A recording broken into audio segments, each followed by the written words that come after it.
众朋友大家好，欢迎收看9月29公视台语台下晡新闻，我是陈淑君。咱先来看今仔有啥物新闻重点。过来，今仔增加一个验高解，则验出病毒的本土病例。文主公病院注定无透报疫苗，民众目前有在人住院观察。屏东高树一间超商的店员提醒人客爱挂嘴暗，结果煞互人客拍到目睭重伤，送病院治疗。立委陈碧慧立法院弃用台语通译引起争议，有民间团体呼吁应该尊重无共语言，通译的服务嘛应该制度化。新闻开始来看，咱国内今仔先增加一个本土病例，是伫新北市，伊验高解哦，才验到病毒。另外有10个境外病例。针对文主公病院的事件，确定讲无注定无透报 BNT 疫苗，一人是加注5倍量哦。阁有头一批有打咱国标签的 BNT 疫苗，明仔载就可能送来台湾。来听指挥中心伫下晡上最新的说明。我们现在的确定的病例哈，那本土病例有1例，那境外移入的有10例，那没有死亡的个案。今天验出来这个本土病例哈，相对这病例就30多岁的印尼籍的女性，曾经有验过8次，曾经验过8次都是阴性，然后这第9次验出是阳性，那 CT 值是33，我们就用标准的剂量是30微克跟这150微克来做比较，那大概就是5倍啊。那这个针对这个昨天我讲错的部分来做个更正以上。好，在昨天吃到291441剂，所以我们现在的人口的涵盖率是54.63%，那祭祀人口比是64.35%，应该是很有可能哈，那确定再跟大家报告。再来看新北市三峡的文主公病院，帮25个民众注定无透报的 BNT 疫苗，目前有10人住院观察，加在阁无明显的副作用。有医师是建议讲，这民众第2剂会当较慢较注，嘛提醒一般民众要注射之前爱阁向护理师来确定疫苗的内容。三峡文主公病院甲民众注 BNT 疫苗所发生疏失，造成25个民众注着无经过正常爱透报的疫苗。其中有一个是新北市议员林金杰因厝邻的人，这2天做心脏甲腹肚超音波，还有肝功能指数的检查，目前精神的状况是要袂歹。目前都没有状况，目前都 OK。我自己个人就是指数有偏高一点，所以他继续帮我就是再追踪详细一点，所以今天要做腹部的超音波。这25个民众注疫苗的黄卡顶管写讲，第2档注射的时间是由主管机关来排的。台北医学大学附设病院胸腔内科的主任周碧谦讲，这个无透报直接注，无共年龄层会有无共款的副作用。未来要是有必要爱定期追踪做生物标记、心脏加速，还有心电图。也若因第2档注射的时间会当延后，建议等到中和抗体下降了后再来注。生物标记加心脏酵素的一个侦测，以及心电图的定期追踪，或许就可以厘清除了副作用之外，是否有我们所担心的4倍剂量的施打所造成心肌炎的风险。至于第2剂的一个施打，可能还是回到 BNT 加 BNT， 或许就是一个可行的选择。过来为10月初1开始，会有4个牌子的新冠疫苗，加上流感疫苗嘛要注射。若是无够了解各种疫苗的特性，这种类似的情形也是可能会发生。医师建议民众在注射进前，爱甲护理师确认一遍疫苗的内容敢有正确。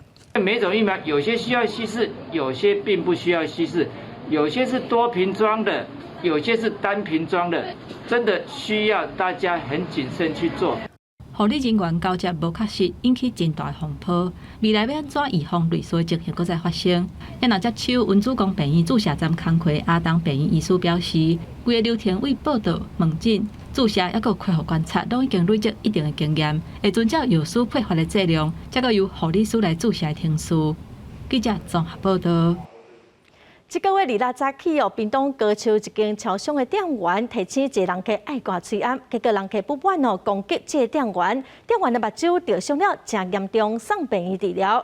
在地民众是讲这查甫人精神的状态无介稳定，直接出入病院，有真侪厝边隔壁拢互伊拍过。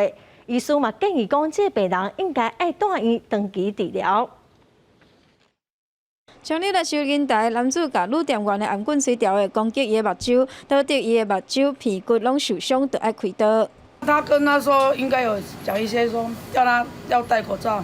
超商那边多人把自己的心环打开这样，结果会出这个事情，他更害怕。代志发生伫26号早时8点外，屏东高树乡一间超商，当时敢若女店员伫内底，男子一方提醒爱挂喙暗着出手伤人。当地居民讲，男子的情绪无介稳定，常常无缘无故着拍人，邻里之间上少有6个人受伤过。送医就医了，时间赶过转来，转来搁站，医调转来搁站，伊搁发生啊。称不满被害人态度，殴打被害人，警方人员获报后迅速到达现场，制服嫌疑人。传调讲，男子的精神无介稳定，虽然有看医生，但等下无偌久，就佫开始伤人，互居民是真困扰。精神科医师讲，男子过去有稳定治疗，但是最近因为伊的妈妈年纪大，无法度顾，本身嘛无爱固定食药啊，建议厝内人应该互伊接受长期的治疗。他生病久了啊，但是他的服药顺从性也不好，所以他每次都会在一段时间停药之后，开始症状恶化。然后碰到一些刺激的事情，就很容易引发的。如发现家人情绪不稳定，请协助其就医或拨打24小时精神咨询专线。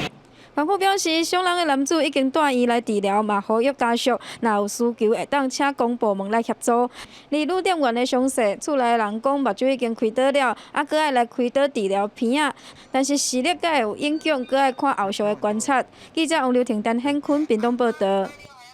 来看，针对5倍券把所谓券了后，就袂当取消。有立委今仔日法院质询批评讲，这款的做法已经违法违宪。经济部长王美花是强调讲，相关的规定已经说明了真清楚了。另外，针对个禁止营业的8大行业，经济部嘛公布纾困的方案，会补贴员工一人新台币3万块，头家话一员工会当补助1万块，一共有6000间3万个人会当领到补助。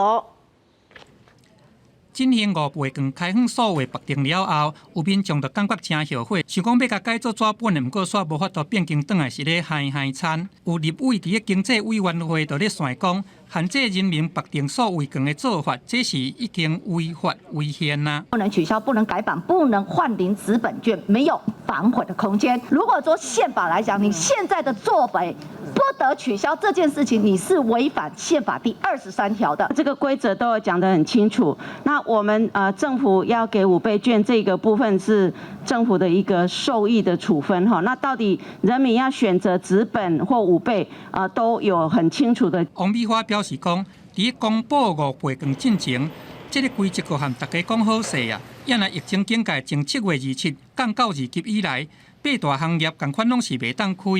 经济部嘛公布上新的纾困方案，从9月29开始到10月31来开放申请，通来到达防疫的需要，一律拢采取线顶申请，互事业单位来登录基本资料、员工的口罩，安尼就会使哩。纾困呢，我们会按照他的员工数，那公司就是1万，按照人工数的1万。那员工呢，我们这一次新的做法就是，我们希望直接汇给员工，好，让员工可以直接拿到这样的一个纾困的一个补助。经济部表示讲，这边列入去补贴计算的员工，限定伫8月30日事业名义有劳保、就业保险，也是讲劳退的专职员工，包含永久居留的人，不过无包含部分工时甲外籍员工。初步估计有6000间业者，3万的员工得到优惠。记者综合报道。来看台南市柳营一间厝顶有装太阳能供电板的家条哦，昨暗8点外，规个家条拢烧起来。因为厝顶有太阳能板哦，消防队是真烦恼讲，若是喷水会烧拍灯，所以等下台电的人员先断电，才开始拍火。家条哦，上千只的鸡拢烧死，起火原因甲太阳能板敢有关系？搁来调查。火烧甲真猛，真紧就拖到规个家条。台南柳营一间饲鸡场，2暗时8点外着火烧，经消接就通报了后，赶紧赶到现场，才发现家条的厝顶有斗供电棒，袂当抓水拍火，赶紧请台电切断线路。虽然断电了，还有余电，可能就会造成我们消防同仁涉水的时候会产生那个触电的危险。一直到暗时9点外，火才拍发。而到一透早，工作人员也无用咧清理鸡仔的尸体。鸡场的管理人表示，现场总共有5个鸡条，导火的是其中一间，加在火是无拖到边仔的鸡条。若死去的鸡仔大约有5000只，若是甲斗无偌久的供电棒算在内，损失恐惊歹计算。昨暝啊，火下应该也拢袂坏。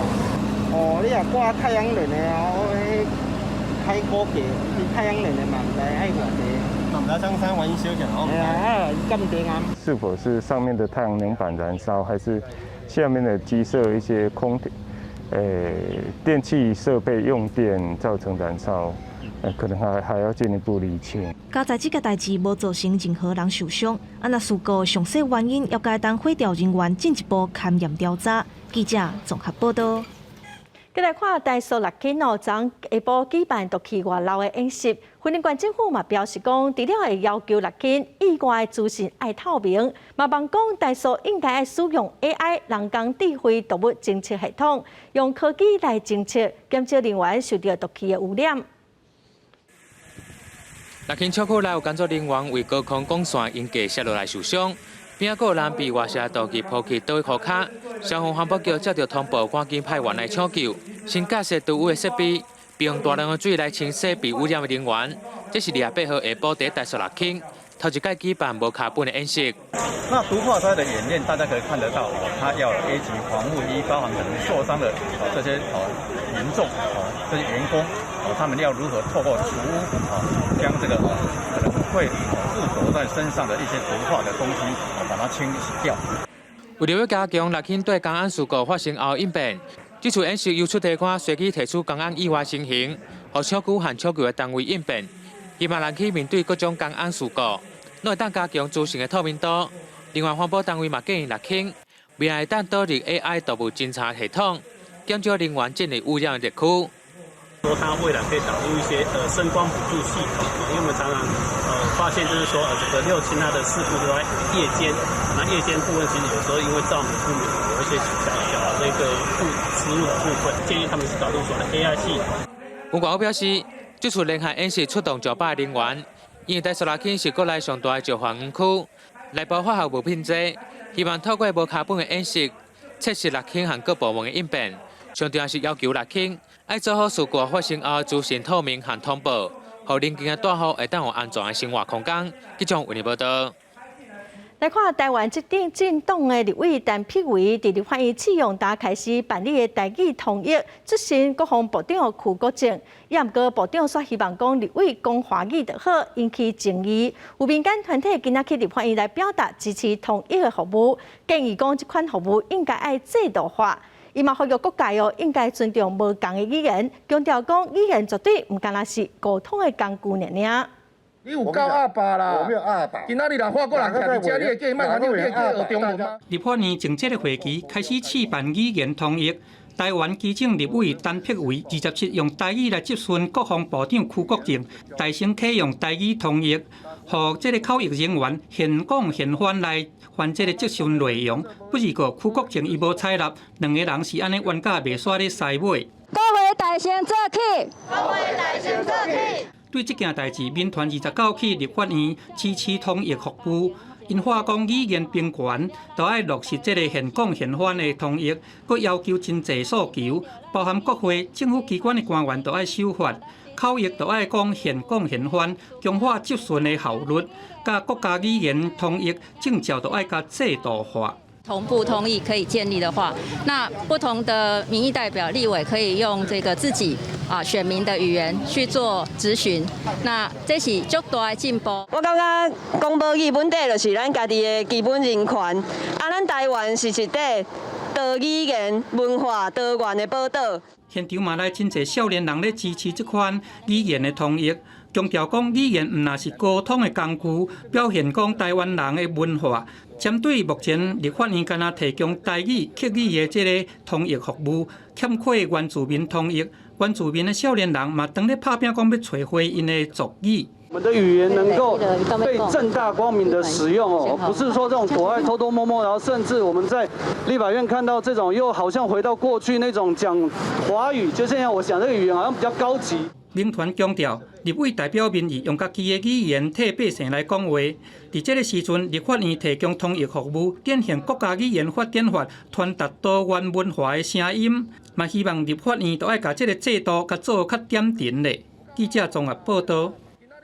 为什么这搭买电动机车煞定定无电呢？伫汤有一个车主就感觉真奇怪，骑去奥多摆行检查时发现讲，伊的车防装对撞器，所以这电是真伤哦。伊嘛已经去报案，警方嘛调查咯。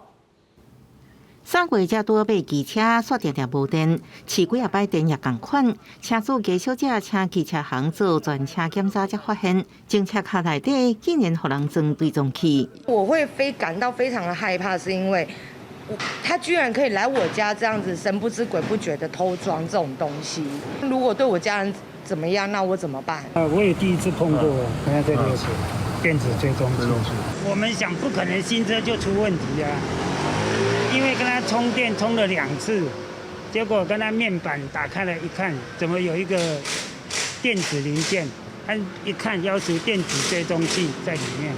叶小姐表示，新机车平常时外送利用也无招人，而且才拄搬到桃园无偌久，也无甲人结冤仇，唔知是啥物人恶意装的。之前有甲人发生过2摆车祸，唔知是毋是有关系，已经报案，警方也已经介入调查。受理报案后，立即就该机车采证现场，并查扣 GPS 定位器一组，令该 GPS 内有电信公司信卡。中立分局表示，已经受理报案做机车采证，也查扣相关证物，后续由侦查队协助调阅资料了后，通知嫌疑人到案说明。记者综合报道。花莲县政府开200个有水下水道系统哦，最近是有民众质疑讲问题是真多哦，讲因厝里的马桶哦塞水拢流出来哦，批评县政府无好好监督验收。花莲吉安乡吉祥7街黄线市厝内最近便所未通，粪水阁流出来，请水电师傅挖开看，结果发现厝内底便所管线竟然无连接县府的户外污水处理系统。我们这一户隔壁的。应该有几户了，都是这样。他这样子做的确存在很大的瑕疵。他这个东西发出去，他是不是验收？验收的过程怎么样？那县府就要负绝大部分的责任。建乡宜昌村也有同款的问题，户外下水道污水管线拢连接厝内底灶骹有水，便所拢无接。讲要过来做第2届啊，对，2次施工，对，可是我等不到，都等到现在都还没消息，你等2年，不止啊。大花莲污水下水道工程是花莲县用百亿，伫民国88年到103年所起的，环回有花莲市吉安乡、新下乡7万8千多户。官府表示会个了解合约内容，也协助处理。我们现在都有一个向内政部再去争取未纳户的开口契约，就是我们有用这些开口契约的方式把这些还没有接管，或者是有一些问题的，我们去帮他处理。官府强调，下水道污水工程咧做的时阵，爱民众同意佮签约才会动工。啊，毋过即几户灶卡甲便所管线拢分开，是保险责任，也是民众家己当初无愿意施工，爱佮调查。记者综合报道。国民党的主席选举，前新北市长朱立伦选赢。中国国台办早起伫记者会，针对这届国民党4个候选人伫选举的过程中对两岸的态度是真恶劣。国台办嘛望讲两岸会使赶紧来恢复对话。另外，朱立伦伫面册批评总统蔡英文嘛主张一中，陆委会嘛讲这是在野党调故意做无正确的解说。朱立伦当选国民党主席的过当天，收到中国共产党总书记习近平贺喜的信息，内底除了强调9·2共识、反对台独，也阁头一届出现无国家统一。也若朱立伦是以伫9·2共识甲反对台独的基础顶悬，求同遵义来回应。中国国台办发言人朱凤莲早起伫记者会，是正恶劣国民党。在这次中国国民党主席选举过程中，表示两岸同胞同属中华民族，要捍卫中华史观，反对台独史观，必须以两岸共识，尽快重启两岸对话，恢复两岸交流合作，维护台海和平稳定。我们对此表示赞赏。国民党甲共产党敢会安尼就展开交流，外界是真关注。也若寻求党内整合的朱立伦，是积极安排去各地社票甲拜会，再去先去宜兰县议会，再转来台北。也若针对两岸的议题，伊强调讲，要开放两岸沟通的管道，甲交流的平台。我们最重要的目标是重启两岸沟通的平台、交流的管道。我们先从6大社会力，包括城市的交流、宗教、文化、学术、体育、经贸这些交流开始做。我觉得这就会让两岸的善意、两岸的和平能够逐渐的改善。朱立伦伫人面册发文，甲问题拢寄向总统蔡英文，讲伊伫立委会主委的任内，捌讲过台湾无空间甲可能性去逃避一个中国的问题。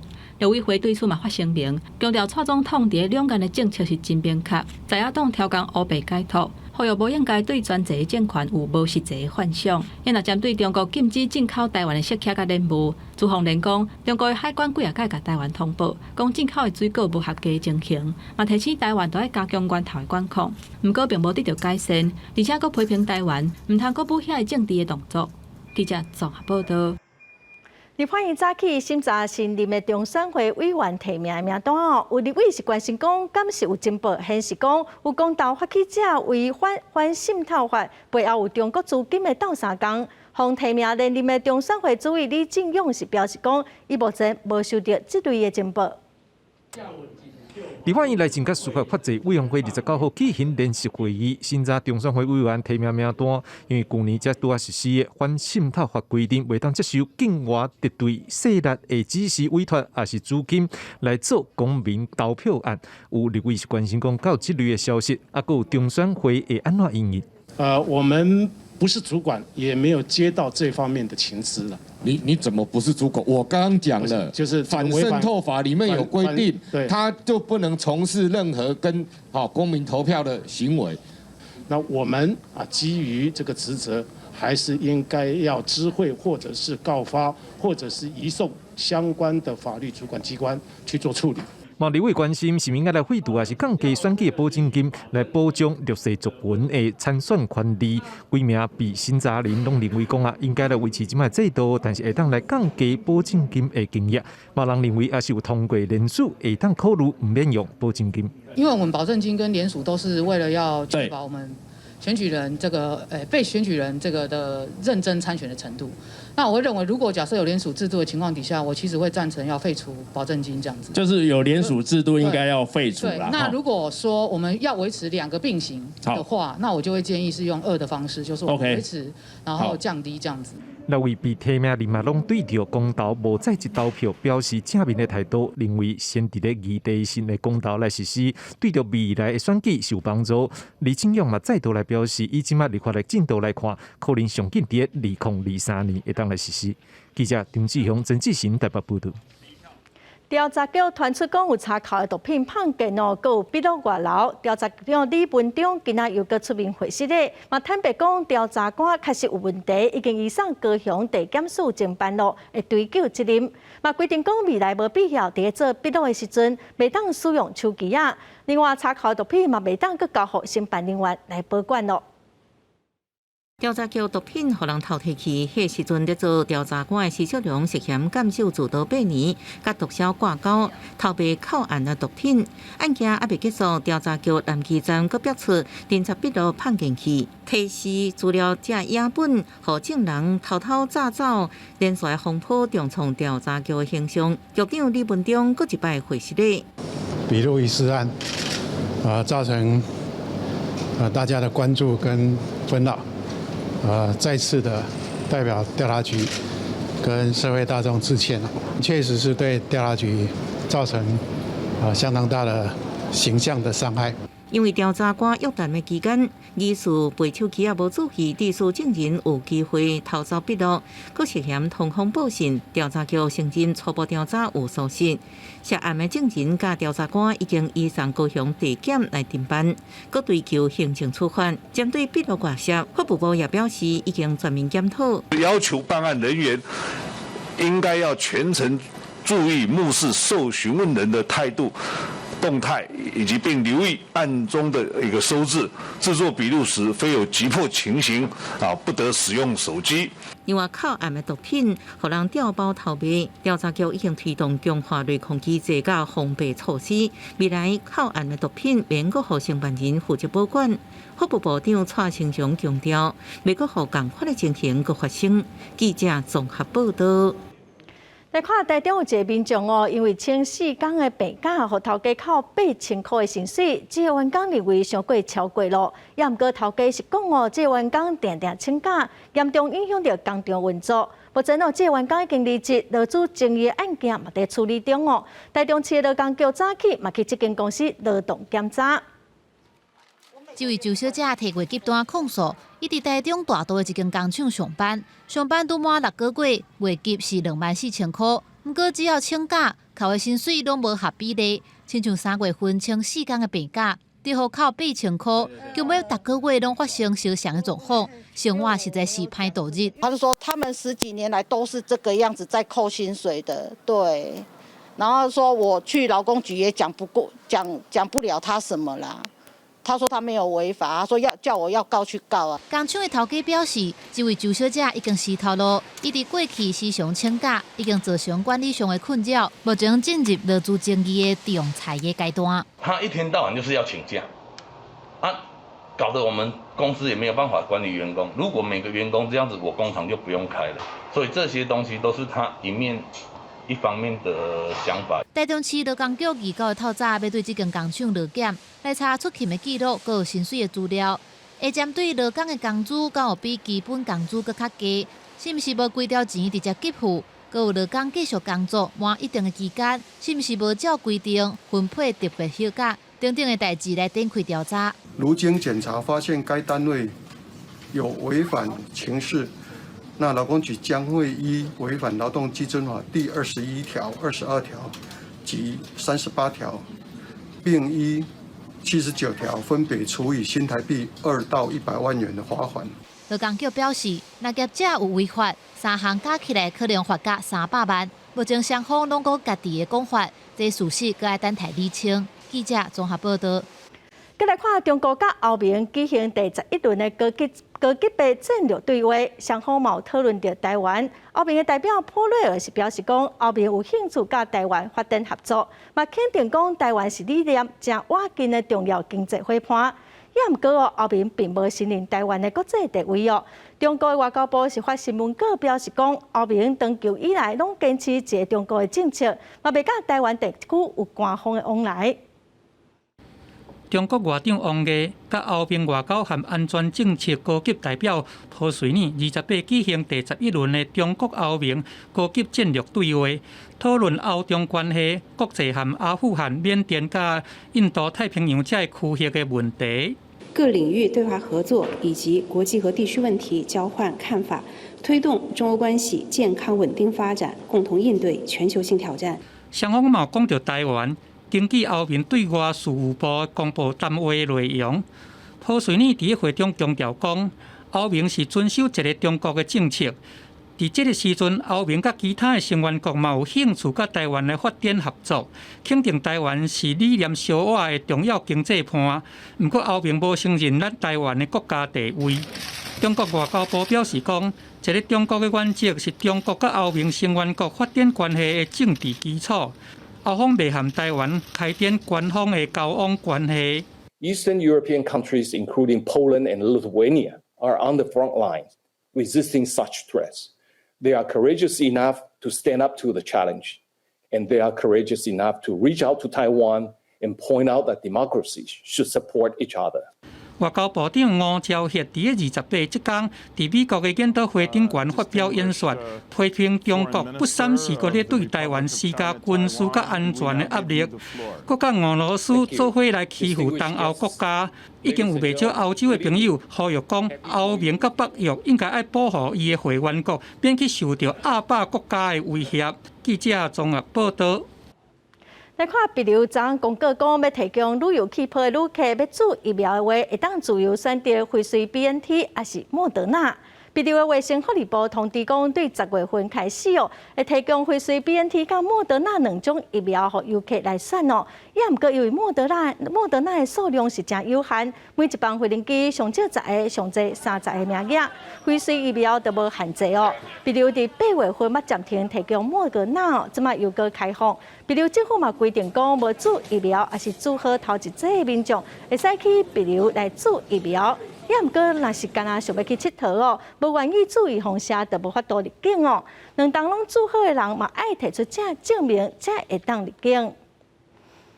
再来看瑞典、加拿大甲泰国最近天灾甲意外是袂少瑞典一栋徛家大楼爆炸，警方无排除是有人故意攻击。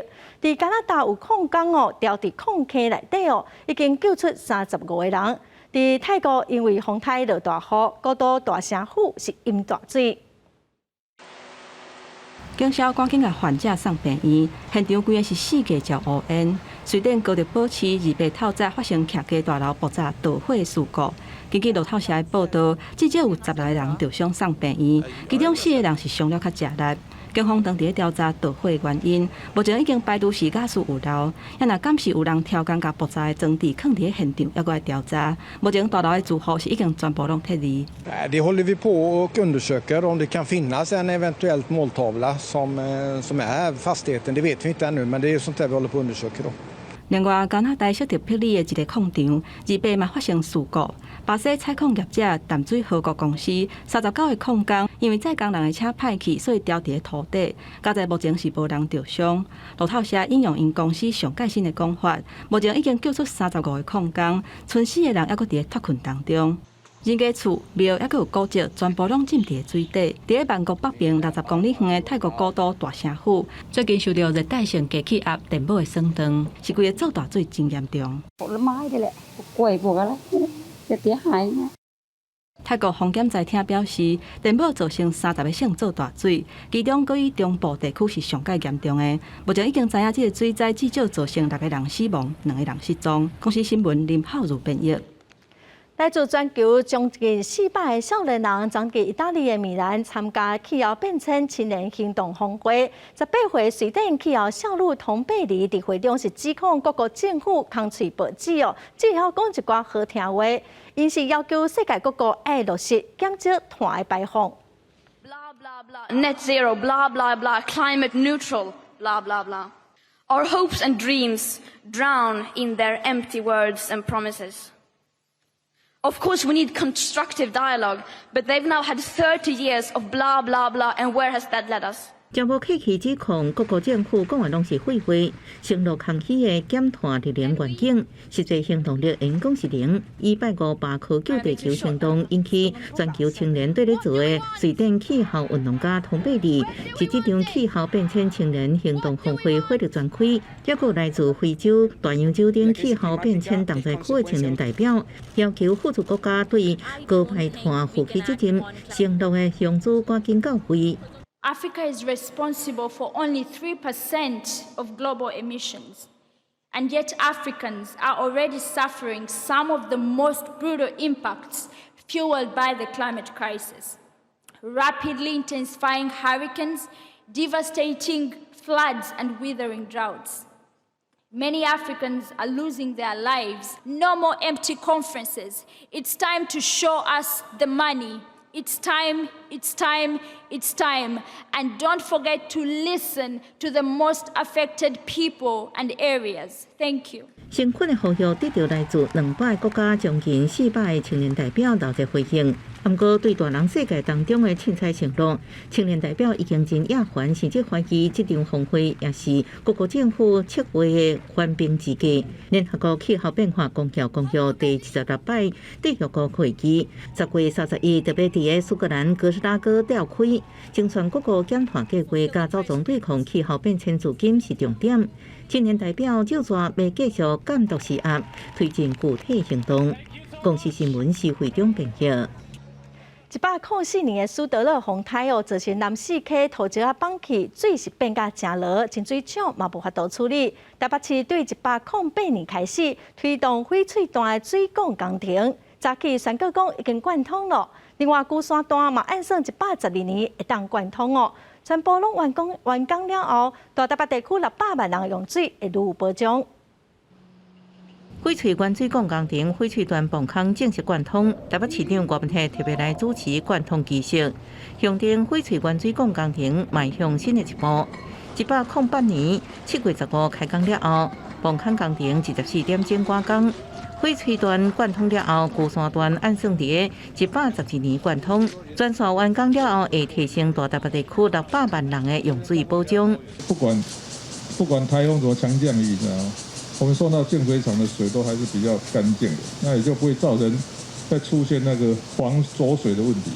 104年，苏迪勒洪台造成南四溪土石崩起，地势原水路道欠悬，净水厂真歹负担，市府推动翡翠专管工程，泵坑全长2.8公里，储水量每工达到270万吨。伫配合板新地区供水改善二期工程，翡翠的水应提供到树林、永谷甲三峡，新北市用水比例会提悬到57%。国文特别点名感谢已经过身的前总统李登辉、前环保署长刘孝康、甲副总统赖清德。翡翠水库是李登辉当市长的时候的一个建筑的翡翠水库一直到现在水土保持很好，一个很大的理由是赵少康在当环保署长的时候，这个也要感谢赖清德，因为这一条我知道是20亿。国文特跨党派点名感谢，互翡翠段泵坑贯通加一点政治味。翡翠原水管工程完工了后，国文特已经下针。国文特强调，该做也是爱做，免因为免加菜就无人想要做。也表示，不管安怎，有国文特这个市长，下摆人真歹做。也互未来2023甲2024的选举增加想象的空间。记者综合报道。为了防止非洲猪这病毒传到国内的饲猪场，农委会之前是宣布讲饲猪的规模伫199只以下的小型的饲猪场，对10月初一开始禁止用喷饲猪，嘛袂当佮使用食品工厂用剩的无路用的肉品材料，违法头一届是罚8万块，佮抓到就要罚40万。10月1号开始，199只以下的饲猪场禁止用喷饲猪。农委会今仔再度宣布，唔拿喷所有食品工厂的动物性废渣等等，嘛全部袂当饲。违反的话，第一届罚8万，第二届罚40万。这285场都必须依照我们现行的规定，不可以再使用厨余、动物性废渣以及畜禽屠宰下脚料。这嘛代表畜牧场会当继续饲猪来食食物性的废渣、废酒糟、果菜残渣等等。有关是毋是爱行过，会当由畜牧场家己决定。农委会认为风险较小。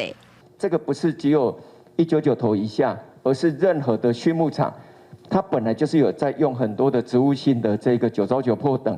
那这个部分当然是可以持续的来使用，因为它没有所谓的会做猪瘟的风险。10月1号开始，199只以下饲猪场要增加到200只以上，才会当继续用喷饲猪。若无要增加数量，是要改用饲料或者是犁牧。目前统计已经有60场提出扩大规模的申请，100多场申请要改用饲料。记者王庆忠台北报道。虽然华人阿年的矿场等沿岸，最高法院判决讲撤销执照，也毋过依照矿业法的规定阿年是会当佮继续挖矿。环保团体今仔是呼吁立法院应该要赶紧修法。那国家本来就应该要去衡量整体的矿业的这个发展，我们这个利害关系人的权益以及这个对环境的冲击等因素去衡量。呼吁我们的立法院呢，可以尽速的启动修法，并且通过具有进步价值、人权保障、有序利用的矿业法。终结矿业恶法的时代。修正并不是要把这个水泥业消灭，而是回到一个最基本的合理规范。这一次亚尼安的判决，我相信大家都看到跟这个部落的族人，因为我们确实大部分的矿场都在原住民区域啊。环保团体表示讲目前各有7起类似的案件，望讲立委、行政院甲经济部原民会讨论了后，应该赶紧把行政的版本矿业法的草案送到立法院去审查，嘛要赶紧来展开社会对话，互受到威胁的原住民佮在地居民，拢会当充分来表达意见。咱来看，人家鸟是台湾特有种因为伊食残忍的虫也毋过伫过去农民拢准伊是来食农作物，所以会想办法来对付伊最近伫高雄的美浓有一个生态巡护队，甲当地野田开放，互人家鸟来遮休困食食。农民嘛渐渐了解讲，人家鸟哦甲农田哦，其实是会当互你共生的关系。人工鸟伫水田内底一直点头吐物件食，看起来真古锥。为着呼吁台湾特有保育种人工鸟，高雄美浓当地的志工野鸟协会甲市府合作，营造美浓湖人工鸟栖地。因为栖地挖伫附近农民的野莲田，鸟会今年8月开始，甲当地三小班农民组成生态巡护队，做伙保育人工鸟。定期的去巡守他们田里面是否有水质的出现，以及有异常的情况。那异常的情况是指有对田间野鸟不利的行为，例如说是否有毒鸟或是架网捕捉野鸟的行为。人工鸟找食食的时阵，会用喙边叶仔找米伫下骹的虫，但细只鸟仔因为技术无好，常常造成野莲外观破损，甚至烂去，无法度收成。但农民伫巡护的过程当中，了解到保育的重要性，并无计较这寡损失。野莲田的增加嘛，对保育起了正向的作用。族群的情况还是不太乐观，然后随着野莲田的数量越来越增加，它们可以觅食的空间也会增加。那对于水生昆虫或者说其他的田间野鸟都是有正向的帮助。过去人工鸟变叶仔的模样，常常互农民误会是要食作物，但透过当地营造栖地，组成巡护队，嘛改变农民对大自然甲野鸟的观感，了解野鸟对除虫害的帮助，互野鸟甲农民变成互利共生的关系，和平相处。记者陈焕宇、面交馆柯正俊高雄报道。来关心大学指考哦，明年特别改做分科测验，本地一科的满分是45积分哦。大学教联会最近确定讲要调整，一科要改做60积分哦。早起嘛办公听会来听各界意见，大部分老师佮有团体拢支持60积分的制度。真侪人质疑讲，111学年的分科测验，大科的满分是45积分，分了伤过粗，恐惊会造成真侪人降分，录取的人数超过名额。所以大学教联会经过常委会会员大会决议，甲大科的满分改做60积分。最近已经报予教育部审核，处长刘炳基讲会尊重这个决定，予因通过。对同分增额的情形，然后还再加上了比序的一个程序哈，那教育部检视之后认为这应该已经可以非常明确的处理同分增额的情形，所以基本上教育部会尊重这个招联会的决议。教育部也未核准进前，立委举行公听会，搁再收集意见。台大电子学院的院长张耀文主张，积分制无法度落实教育部所讲的逐科拢平等，应该爱采用100分为数 PR 值，也是维持100分制。建中的校长施建国嘛建议讲，唔通把100分制改掉。哪一种方式能够把这些学生做比较能力上的一个区分清楚一点？那我们就觉得采这样的方式是比较适宜的。但是登记发言的9位高中老师甲团体，其他的人拢是支持60积分制，因为安尼学生才袂去计较每一分。我80几分、90几分，我就满积分，所以不要到一定要99、100去比较出来。我觉得这个对我们教育现场在教学上是非常的不正常、不健康。社区高中的老师、明车高中的校长拢为学生发声。但是除了60积分制，数学 A 甲数学 B 的差别甲使用，数学 E 敢会搁加登去分科测验，这寡消息拢还阁真乱。因希望教育部甲招联会会当讲互清楚，避免学生甲外界愈来愈烦恼。记者综合报道。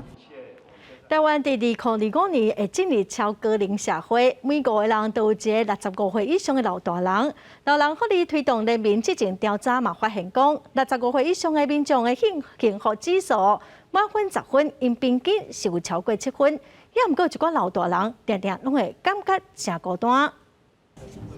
76岁姓洪的负责人，因后生查某囝拢已经大汉嘛，已经成家立业。伊讲伊较介意家己一个人住，比较较清静。平常时也嘛一个人出门参加活动。我是没有照顾的疑虑的，可是我自己老了会失智，所以看看能够怎样帮助自己延缓一下。毋过，毋是每一个坐伙人拢会当真自在享受家己一个人住。老人福利推动联盟发布上新的统计，针对6岛的坐伙人做调查，满分以10分来计算，平均幸福指数是7.46分。6岛内底以桃园的7.7分上悬，过来是台中的7.6，高雄7.5，台南甲台北市拢是7.4，新北是7.2。值得注意的是，有价幸福感觉的主要原因是孤单。受访者有24.1%，感觉无对象通好互动，所以感觉孤单。我们的比例里面有将近50%以上的老人，他将近好几个月是不跟不同住的家人，甚至没有跟这些不同住的家人有聚会的情形。好，所以我觉得这个是孤独议题是存在的，而且是越来越严重。那疫情是更加加重它的严重。不一定要是正面，而是透过你外在身体的摆动就好了。外面的摆动，然后改变你的大脑，就会舒压。学者分析，高龄世代面对身体机能衰退，心情加减会有失落感。也若真侪人虽然是届龄退休，也是希望社会需要因。因的心理上会有包括孤单等等各种的压力，建议集会族群会当用运动的方式来消脱压力，而且转换思考的模式。另外，嘛会当保持甲少年世代的沟通，来降低孤单的感觉。记者综合报道。农委会这几档会推动食物医生的制度，希望透过诊断找出问题，对症下药，减少农药的使用。最近台南的学家嘛争取到一个食物医师，让农民会当来咨询。穿白袍斟酌咧替农民诊断作物的王仁伟，是农委会派去伫学甲农会的食物医生，专门来甲农民斗诊断病虫害，互因会当有正确的用药观念，毋但提升作物的品质甲产量，更加会当促进减少使用农药。用药不清楚，或者是说病虫害的鉴定跟辨别不清楚的部分，他们可以去做一个咨询，那也可以从根本去做到农药减量跟农药正确使用的一个概念。作物生长的问题，通常不只是病虫害，土质、气候也是灌溉方式也会影响到。为着要理清复杂的生长问题，对症下药，农委会这几年是大力咧推动食物医生。目前全台湾有40多位食物医生。因会进驻各地农会、农改场，去到田里找出问题，彻底改善政策。很多的不一样专业领域的专业人员，有病虫害的，也会有栽培管理的改良场跟一些教学单位他们也会协助我们去做更进一步的诊断。阮客家区的农友以外，咱附近周边的农友若有这个需求，阮嘛愿意提供这个服务。即马农业也阁占正大比例的台南，敢若有3位食物医生，学家嘛是真无简单，才争取到其中1位。因也真欢迎周围地区的农民来遮找食物医生斗3工，为源头来改善作物，也促进食品的安全健康。记者综合报道。今年嘉义水上的木瓜的产量因为天气影响减少3成。当地有一个木瓜的产销班12个成员，因为理念真相像，因成立一间智慧农场，要用科技来管理今年是收580吨的木瓜按说讲明年的产量就会当来提升3倍。超过20公顷的木瓜农场，只有12个农民管理，因原本拢是同一个产销班的成员，因为认同农业科技的趋势。做伙投资成立这间科技农场。比如说连续大雨来之后，马上大面积的可以透过智慧农业这种机器，然后可以大面积的来做这种杀菌的动作。农民指出，设备会当针对天气甲温度来协助水杀菌等等的工作，保持木瓜良好的情况，嘛减少后尾爱收回收购这一寡田内底管理的代志。授粉比较良好，然后收果率也高，对，然后就是它那个对树还有那个虫害降低很多。这个13班其实他们从产到销，我们针对的就是整个一个市场的一个通路。那这些市场通路，我们也现在积极在协助他们把这一个所谓包装期货的场域来跟公所来承租，那未来能建立所谓的这一个一条龙的生产的模式。今年受天气的影响。水上乡木瓜的产量比去年减3成，但是班长讲，因今年的收成有580吨，甲去年差不多，而且内底14公顷已经有产销履历，暗示明年的产量会当提升3倍，真正发挥科技农业的优势。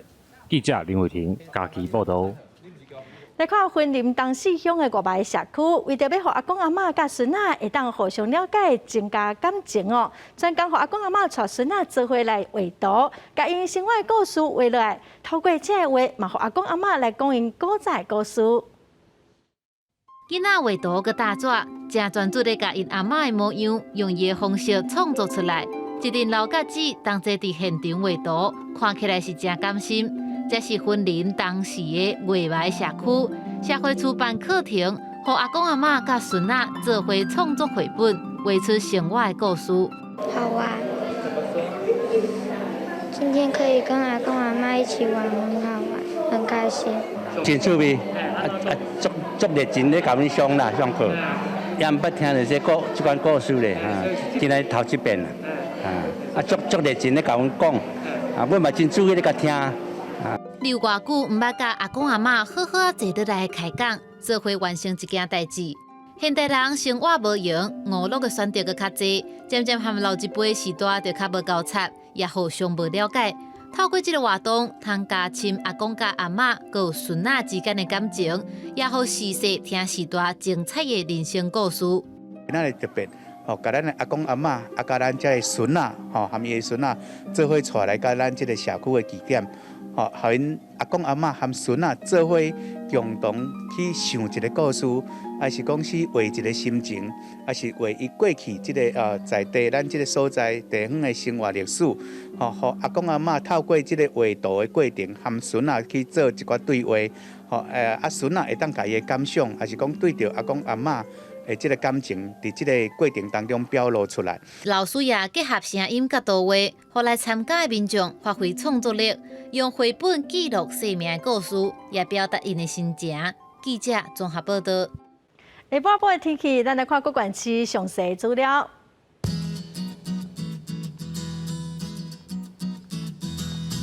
北部地区上低29度，上悬33度。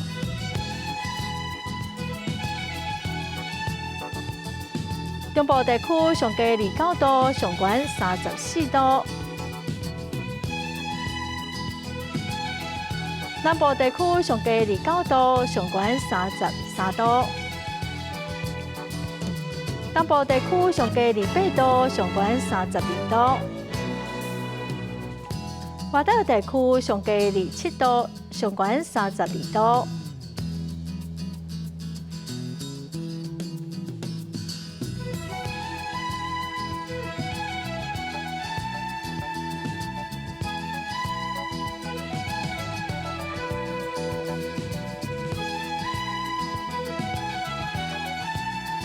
感谢观众朋友收看《公视台语台下晡新闻》，我是陈淑君，明仔载下晡3点，咱再会。